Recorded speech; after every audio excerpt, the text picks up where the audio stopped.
One की महिलाओं ने आकर कह दिया, शबरी तेरी तपस्या देखकर आश्चर्य होता है, किसके लिए कर रहे हो? बोले मेरे भगवान मुझे मिलने आएंगे, बुढ़ापा आ गया अब। बोले आएंगे। किसने तुम्हें बहका दिया? बोले जिसकी जमानत ही गुरु ने दी हो तो उसकी तो गारंटी पक्की पक्की है, आएंगे, जरूर आएंगे। और जब राम जी आए तो क्या कहा उसने कि मैं कहती थी ना,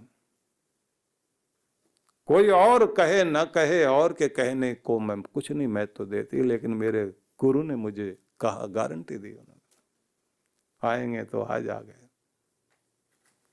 और उसके बाद उसने कह दिया, भगवान राम जी से मिल गए, भक्ति का संदेश भी लिया, अपने राम जी की सेवा भी कर ली। अब देह रहे न रहे, जिसके लिए देह मिली थी वहां पहुंच गई ना। जिसके लिए हमने शरीर धारण किया है, गुरु गोविंद सिंह जी महाराज ने विचित्र नाटक में एक शब्द कहा, उनका शब्द, हम हैं परम पुरुष के दासा, देखन आए जगत तमाशा। दुनिया की लीला देखने के लिए आए हुए हैं।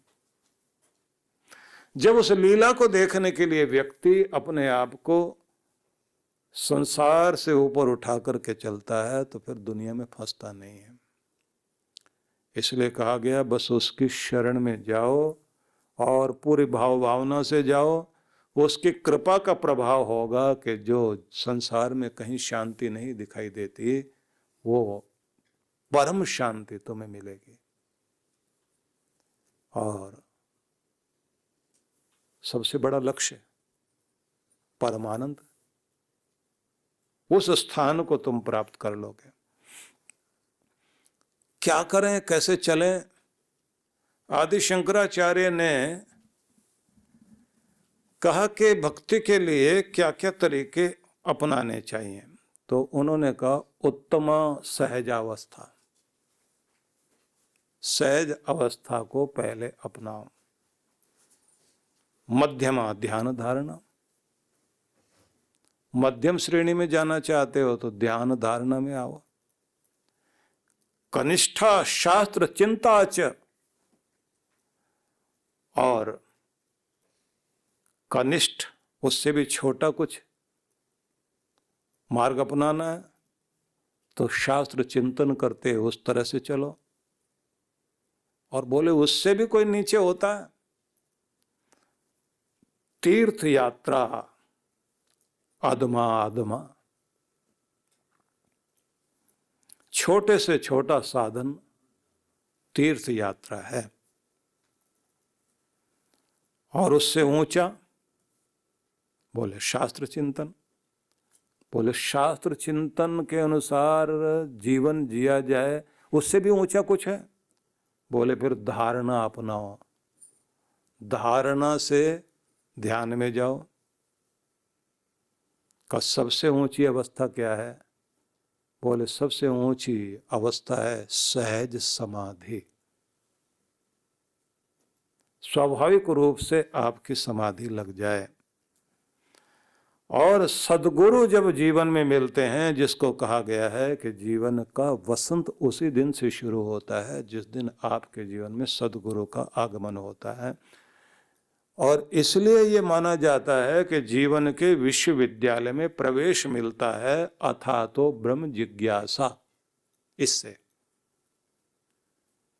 तो दर्शन शास्त्र में, वेदांत के नियमों में जब आप प्रवेश करते हैं तो सबसे पहला सूत्र ही आता है अथा तो ब्रह्म जिज्ञासा। ब्रह्म की जिज्ञासा जाग जाए तो हरि स्मरण से आप अपनी यात्रा को शुरू करें, प्रभु के स्मरण से यात्रा शुरू करें।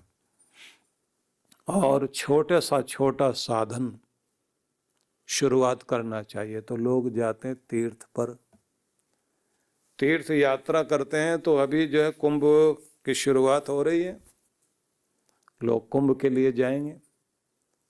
लेकिन कुंभ में जाने का भी ढंग क्या है? अमृत प्राप्ति के लिए जाते हैं ना, क्योंकि कुंभ में अमृत गिरा था तो उस बूंद को ढूंढ रहे हैं लोग, वो अमृत हमें मिल जाए। और भगवान क्या कहते हैं, शृण्वन्तु सर्वे अमृतस्य पुत्राः, सुनो मेरे अमृत पुत्रो, सब मनुष्यों के लिए कहते हैं मेरे अमृत पुत्र हो तुम। अमृतोपस्तरणमसि स्वाहा, अमृता पिधानमसि स्वाहा। अभी ये क्या है, अमृत ही तुम्हारा बिछौना और अमृत ही ओढ़ना। तुम अमृत के लिए तैयारी करो। ऊपर वाला वस्त्र और नीचे वाला, आप कुर्ता पहनते हैं ना तो उसमें भी दो वस्त्र हैं, बीच में सिलाई मार दी ना, एक कमर के पीछे वाला, एक कमर आगे आपके वक्ष के साथ जो जोड़ दिया गया है। तो यही एक बिछौने वाली चादर, एक ओढ़ने वाली चादर। तो इन्होंने कहा है कि अमृत ही बिछौना बन जाए, अमृत ही ओढ़ना हो जाए, अमृत जीवन को प्राप्त करना है। मृत्योर्मामृतम गमय, हमने अमृत की तरफ जाना है। और जाना कैसे, वेदा हमेदम पुरुषम महांतम आदित्य वर्णम तम स परस्तात्, अंधेरों के दूर कहीं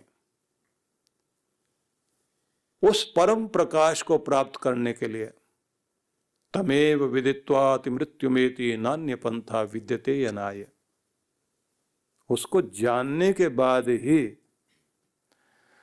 तुम अमृत को प्राप्त कर सकते हो, मुक्ति को प्राप्त कर सकते हो। त्र्यंबकम यजामहे सुगंधिम पुष्टिवर्धनम उर्वारुकमिव बंधनान मृत्योर्मुक्षीय मां अमृतात्, अमृत से दूर मत कर देना भगवान। अमृत चाहिए। अमृत को प्राप्त करने के लिए कहाँ जा रहे हैं, कुंभ में, क्योंकि अमृत जो है कुंभ में भरा हुआ था, उसकी कुछ बूंदे गिरी, और जहाँ जहाँ गिरी 12-12 वर्षों के बाद वहाँ पर लोग जाते हैं, स्नान करते हैं। तो पहली बात कही गई है कि सबसे छोटा साधना वाला क्रम जो है, पहला प्रयास तीर्थ वाला, मंदिर जाओ, तीर्थ जाओ, साधु के, ज्ञानी के, गुरु के दर्शन करो, आश्रम में पहुँचो, मिल कर के आओ, यज्ञ याग करो। ये सब साधन जो है, इनको कहा गया है कि ये आपके प्रथम साधन है। तीर्थ में जब जाएंगे तो कैसे जाएं, तो जैसे हर्ष राजा थे, हर्षवर्धन, उनके समय में बहुत बड़े बड़े गुणी ज्ञानी लोग उनके दरबार में होते थे। राजा के मंत्री तो बहुत सारे होते थे, लेकिन गुणी जनों को इकट्ठा करके रखते थे। उन्हीं के समय में बाण भट्ट हुए।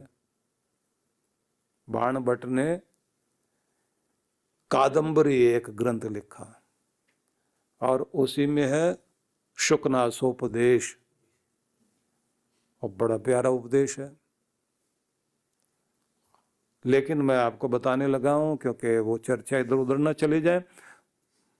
हर्ष जो है, राजा हर्षवर्धन तीर्थ करने जाते थे। अब तीर्थ करने के लिए जाते थे तो जो सुंदर अलंकार पहन रखे हैं, आभूषण पहन रखे हैं, जैसे वस्त्र पहन रखे हैं, सब उठा करके सब कुछ दान कर दिया। पॉकेट में कुछ भी है सब देकर आ गए, और वहीं से किसी ब्राह्मण के पुराने फटे वस्त्र लिए और वो पहन के आते थे। ऐसा करने से क्या होता, एक तरह का जो सर्वमेध यज्ञ होता था ना अपने यहाँ, सबको त्याग कराना, मैं मेरे का त्याग करना, प्रायश्चित करना, पश्चाताप कर लेना। वहां जाकर दो ही चीजें होती हैं, एक गंगा वो है जो इस धरती पर बह रही है, एक ज्ञान गंगा कही जाती है, एक प्रायश्चित गंगा भी कही जाती है।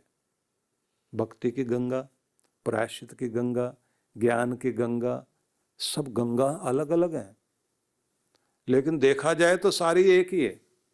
एक बाहर बहने वाली, एक अंदर बहने वाली। तो सबसे पहले व्यक्ति प्रायश्चित की गंगा में स्नान करता, आंसुओं से हो गई हैं गलतियां, मुझे एहसास है, अब मैं अपने मैल को गलाकर अपने आप को शुद्ध कर रहा हूं। तो सबसे पहले चाहिए पश्चाताप। इसी को मजहबी लोग जो है तौबा कहते हैं, तौबा कर लिया जाए। ऐसे कानों को हाथ लगा के तौबा तौबा तौबा, अल्लाह का नाम लेते हैं साथ में, अल्लाह तौबा। वो उनका ढंग है। हमारा अपना ढंग है कि पश्चाताप करके, गलती मानकर, और फिर प्रायश्चित किया जाए। अब मैंने ये नाम क्यों लिया कि मजहब वाले लोग जो हैं वो ऐसा करते हैं, तो क्रिश्चियन लोग भी करते हैं। उनके यहाँ कन्फेस करना माना जाता है कि कन्फेस करें। और मनु महाराज ने जो लिखा है तो वो बड़ा अद्भुत है कि प्रायश्चित से कैसे पाप का प्रक्षालन होता है। पाप को अपने धोने के लिए क्या क्या करना चाहिए, तो बहुत सारे तरीके बताए। उसमें एक प्रायश्चित को भी माना गया है, प्रायश्चित करना चाहिए। तो पश्चाताप करके प्रायश्चित करना, और चांद्रायण तप में इसका बड़ा महत्व है। और मैं देखता हूं जैन समुदाय जो भगवान जिनेंद्र को मानने वाले लोग हैं, बड़ी श्रद्धा भाव से क्षमापना, क्षमा पर्व, क्षमावणी उसको अपनाते हैं। क्षमा मांगना, क्षमा कर देना बड़ा नियम है, बड़ी हिम्मत चाहिए। क्योंकि कहा गया है कि वीरों का आभूषण है ये कि हम क्षमा मांग लें और क्षमा कर दें। कायर की अहिंसा अहिंसा नहीं कहलाती। कायर आदमी कहे कि मैंने तुम्हें छोड़ दिया बस, जो कुछ कर ही नहीं सकता। और कमजोर की क्षमा कोई महत्व नहीं। बहादुर आदमी, वीर लोग ही तो होते हैं ना जो कहते हैं कि क्षमा करता हूं। तो इसलिए ये बात ध्यान रख लीजिए कि जैसे हर्षवर्धन जाते थे तो जाकर के प्रायश्चित करना, पश्चाताप करना, और साथ में दान पुण्य करना, नई जिंदगी जीने के लिए अपने आप को शुद्ध करके चलना, सर्वमेध यज्ञ करना, मैं और मेरे का परित्याग करते हुए गंगा में डुबकी लगाई और यज्ञ किया, तीर्थ कर लिया, दर्शन किए, महान पुरुषों के उपदेश सुने, अपने को निर्मल करके फिर वहाँ बैठकर ध्यान लगाया भगवान का, और भगवान की कृपा को अपने शरीर में प्रवेश करते हुए अनुभव किया। अपने आप को जब बहुत पवित्र कर लिया, अपने अंदर ऊर्जा से भरपूर हो गए, तो भाव आया कि मैं कुछ भी नहीं, जो कुछ है बस तू ही तू है। तो अपने आप को सामान्य से भी सामान्य व्यक्ति बनाया, साधारण वस्त्र पहन करके, और अपने राजधानी में वापस चल रहे हैं।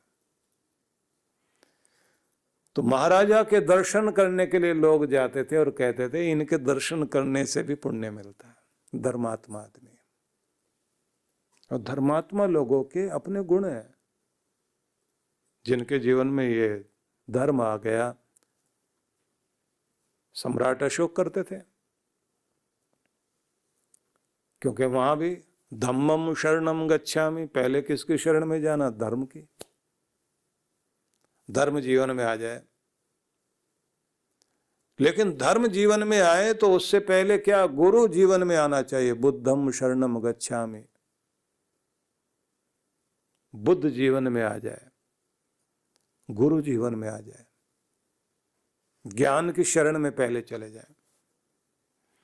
तो उनके जीवन में धर्म का प्रवेश हुआ सम्राट अशोक के। और आप देखिए कि उन्होंने, जब वो राजा थे तो भेष बदलकर और लोगों के बीच जाते थे। तो एक स्थान पे अकाल पड़ा हुआ था, सम्राट अशोक जो है साधारण किसान का भेष बना करके और चले। अब कंधे पे लाठी रखी हुई है, अजीब सी पगड़ी पहनी हुई, अजीब सा चोगा पहना हुआ है, और अपने सारे राज कर्मचारियों को बहुत पीछे कर दिया कि कोई साथ नहीं चलेगा, देखते हुए जा रहे हैं। तो एक जगह उन्होंने अनाज के ढेर जो लगा रखे थे कि भाई यहाँ से जो है जिन जरूरतमंद लोग हैं वो ले करके जाएं, और ये भी देख रहे थे कि कोई हेरा फेरी तो नहीं कर रहा है। तो एक जगह खड़े होकर देख रहे हैं, तो एक बूढ़ा आदमी बहुत सारा अनाज पोटली में बांध लिया उसने,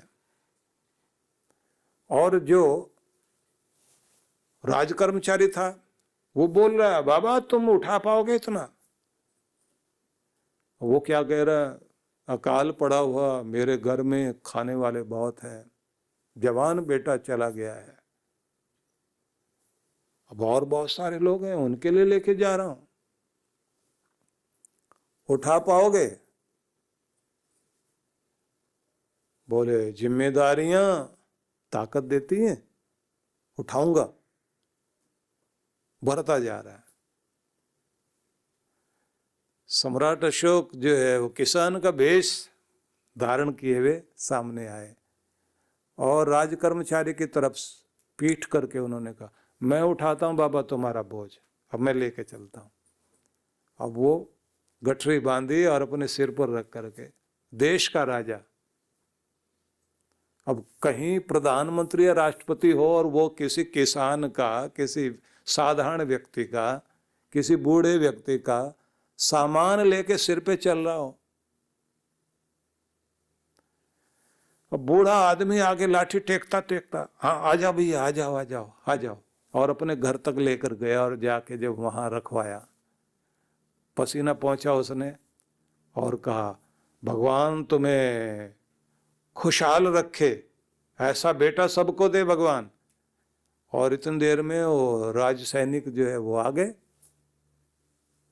अब जैसे वो आए, उन्होंने जो उनको प्रणाम किया, राजा को प्रणाम करने का जो, अब तो सैल्यूट करते हैं, उस समय का जो तरीका होगा, अब सब घबरा गए, वो बूढ़ा व्यक्ति भी घबरा गया।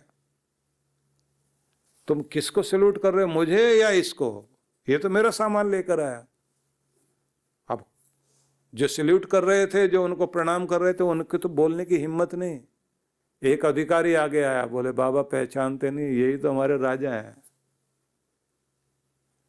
चरणों में गिर गया वो बूढ़ा और बोला, मेरे राजा तुम इतने अच्छे इंसान हो, और मैं मानता हूं कि तुम्हें किसी और ने अच्छा नहीं बनाया, धर्म ने तुम्हें अच्छा बनाया, भक्ति ने तुम्हें अच्छा बनाया। भगवान करे तुम्हारा यह धर्म बढ़े और तुम्हारा यश पूरी दुनिया में फैले।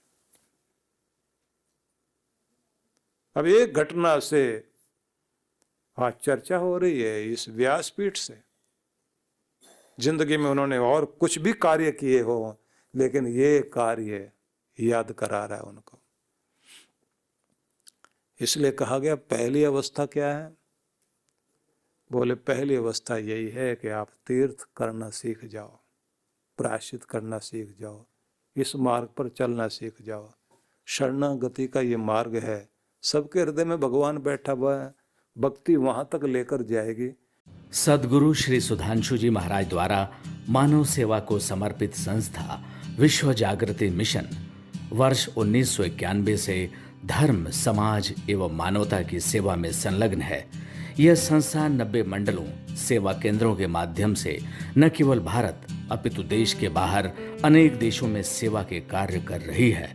संस्था की स्थापना से लेकर अब तक विगत 30 वर्षों में जहां लोगों को सन्मार्ग पर प्रेरित करने के उद्देश्य से गुरुवर ने 7000 से अधिक प्रवचन दिए हैं, वहीं देश के राज्य की राजधानियों व प्रमुख नगरों में लगभग 40 आश्रम, 25 मंदिर, सत्संग भवन व ध्यान साधना केंद्रों का निर्माण हुआ है। दिल्ली में करुणा सिंधु धर्मार्थ अस्पताल एवं फरीदाबाद के आरोग्य धाम अस्पताल में लाखों जरूरतमंद रोगियों का उपचार व ऑपरेशन किया गया है। अनाथ गरीब बच्चों के लिए सूरत में अनाथाश्रम, दिल्ली एवं कानपुर में गुरुकुल, फरीदाबाद में ज्ञानदीप विद्यालय, मुरादाबाद में सृजन प्राइमरी स्कूल, झारखंड के रुक्का खूंटी गांव में आदिवासी बच्चों के लिए 2 पब्लिक स्कूल समेत दिल्ली में उपदेशक महाविद्यालय भी बनाया गया है। इन शैक्षणिक संस्थाओं में लगभग 2500 बच्चों को शिक्षित व संस्कारित किया जाता है। दिल्ली के आनंदधाम आश्रम में जहां वृद्धाश्रम एवं वानप्रस्थ संचालित हैं, वहीं आश्रम की कामधेनु गौशाला में 125 गौओं की सेवा की जाती है। कामधेनु गौशाला की तरह ही देश के प्रमुख नगरों में 7 अन्य गौशालाएं भी संचालित हैं। साथ ही पूजा पाठ, यज्ञ अनुष्ठान से लोगों में धार्मिक भावना जागृत की जाती है। ओम अग्नये सप्तजिह्वाय स्वाहा, ओम अग्नये हव्यवाहनाय स्वाहा, ओम अग्नये शोधनजाताय स्वाहा। गरीब जरूरतमंद महिलाओं को सक्षम बनाने के लिए जहां कई तरह के प्रशिक्षण दिए जाते हैं, वहीं गरीब कन्याओं के विवाह में सहयोग भी किया जाता है। प्राकृतिक आपदा जैसे कि बाढ़, भूकंप, तूफान आदि में जहां मिशन द्वारा प्रधानमंत्री राहत कोष में सहयोग किया जाता है, वहीं जैसे वर्तमान में चल रही महामारी कोरोना संकट काल में जरूरतमंदों को भोजन, राशन किट व सांसों के संकट से जूझ रहे जरूरतमंद मरीजों को देश विदेश से मंगाकर ऑक्सीजन कंसंट्रेटर बांटे गए। मानव सेवा को ईश्वर भक्ति मानते हुए सेवा परमो धर्म के भाव से विश्व जागृति मिशन के सेवा कार्य निरंतर जारी हैं। आइए मिशन के सेवा पथ पर बढ़ते कदमों में कदम से कदम मिलाकर चलें और मानवता की सेवा में दान सहयोग कर पुण्य के भागीदार बनें।